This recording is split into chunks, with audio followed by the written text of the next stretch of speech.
Katamari Damacy was a unique and captivating puzzle action experience when it first rolled onto the PS2 back in 2004. But since then, fans have been hit with a procession of sequels that have merely aped the original game's quirky brilliance, rather than build upon it. Touch My Katamari is ultimately no different, as the latest sticky ball of stuff simulator once again resembles an all too familiar jumble of old ideas. The king of all cosmos, once admired by all, is now an absolute train wreck. If you were wondering how many colours the PS Vita screen is capable of displaying, then Touch My Katamari is a pretty good benchmarking tool.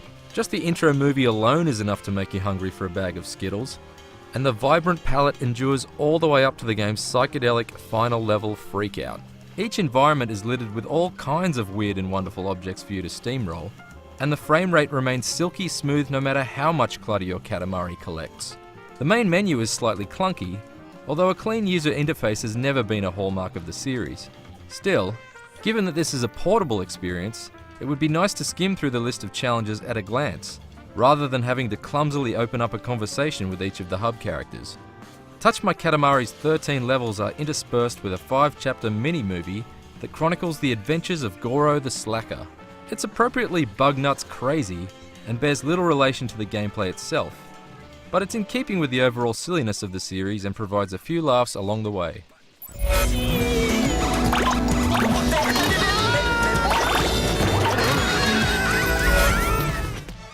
The objective of Touch My Katamari is unchanged.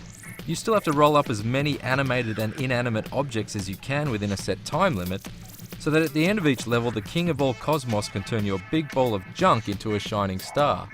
There are a couple of deviations from the formula, such as the level that gives you a calorie limit and tasks you with collecting salads and avoiding burgers, but for the most part you'll be rolling up everything from household items to entire households in the exact same fashion as fans have done before.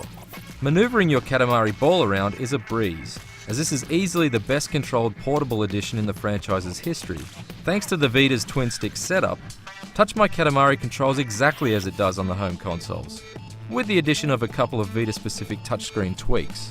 Using either the front or rear touchscreen, you can swipe 2 fingers outward to stretch your Katamari into a rolling pin in order to cover more ground. Pinch 2 fingers together, and the Katamari becomes more narrow and fast-moving.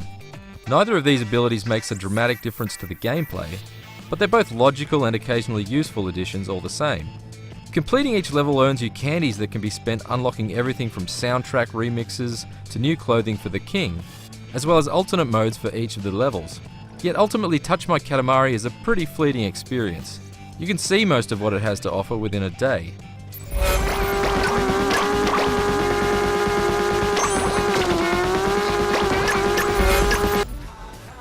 Touch My Katamari is well controlled and fun while it lasts, but it feels like the series is stagnated. The touchscreen controls are welcome, but I wish the developers had been a bit more creative with the Vita's functionality. Imagine using the Vita's augmented reality capabilities to roll a Katamari ball around your actual living room, or indeed around the streets of your neighbourhood. Instead, we get the same old Katamari experience once again. And it is fun for a while, but this is one rolling stone that has noticeably gathered moss.